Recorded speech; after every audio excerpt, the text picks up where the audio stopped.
chantier du centre sportif est suivi par la société d'aménagement, par 2 opérationnels, moi-même, Fanny Vandelague, et Hubert Tenaillot. Et une assistante au bureau, donc Sylvie Fiegel, et puis l'équipe de la SAS en général, qui peut éventuellement prêter main forte sur le projet.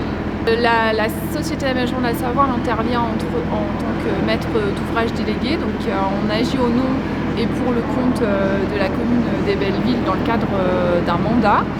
Et donc les missions qui nous incombent, c'est en fait de réaliser l'ensemble des tâches pour aboutir à l'acte de construire, avec un programme qui a été défini, un budget et un planning. Donc nous, on coordonne ça.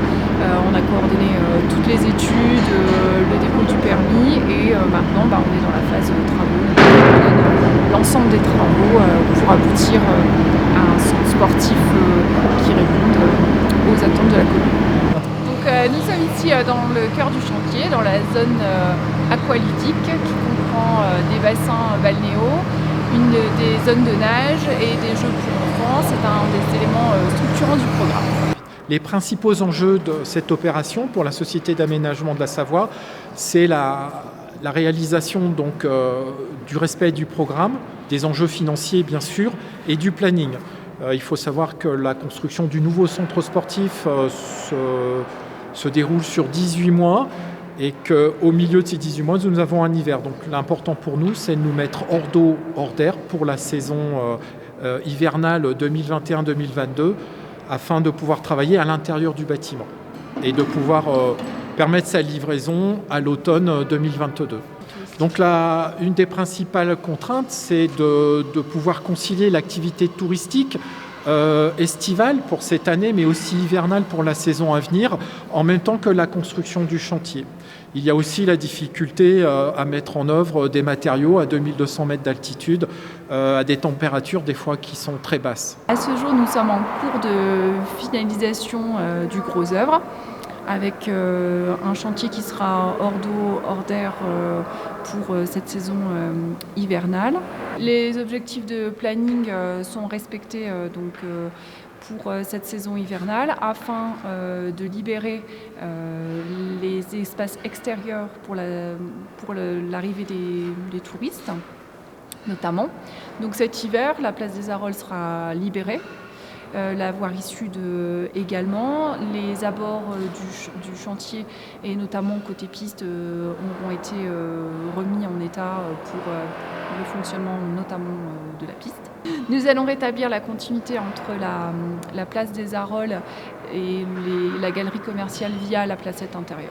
Ici nous sommes sur la toiture qui sera le futur espace public et qui est en forme de board et qui sera libéré pour cet hiver comme l'ensemble des autres abords du chantier. Donc les grues partiront très prochainement. Sur ce chantier, nous avons une vingtaine de lots, 21 pour être précis, qui va du terrassement aux gros œuvres à la démolition, aux lots techniques et de finition. Ce à quoi s'ajoute, puisque chacun des titulaires de lots peut avoir des sous-traitants, ce à quoi s'ajoute encore une bonne vingtaine d'entreprises. Donc on peut estimer qu'on interviendront sur le chantier une bonne vingtaine d'entreprises. Le nombre de compagnons mobilisés sur le chantier dépend bien sûr de la charge de travail et de l'intensité du planning. La société ou le lot qui mobilise le plus de personnel est donc le lot Gros Œuvres. Et cet été, nous avons jusqu'à 120 compagnons en même temps, de manière quotidienne sur le chantier. Il n'y aura pas d'interruption de chantier durant l'hiver. Étant donné qu'on sera hors d'eau, hors d'air, on va profiter de l'hiver pour démarrer le second œuvre. D'ailleurs, il y a déjà un petit peu de second œuvre qui a commencé avec la mise en œuvre d'ossature par le plaquiste. Donc le second œuvre, ce seront les entreprises telles que le plombier, l'électricien, le plaquiste qui pourront commencer à intervenir durant l'hiver. Et donc c'est un chantier qui se déroulera uniquement en intérieur. Pour conclure, le planning des travaux est respecté, donc avec la phase estivale qui vient se dérouler, les travaux hivernaux qui vont venir, et nous vous donnons rendez-vous donc au mois de novembre 2022 pour l'ouverture du nouveau centre sportif de Val Thorens.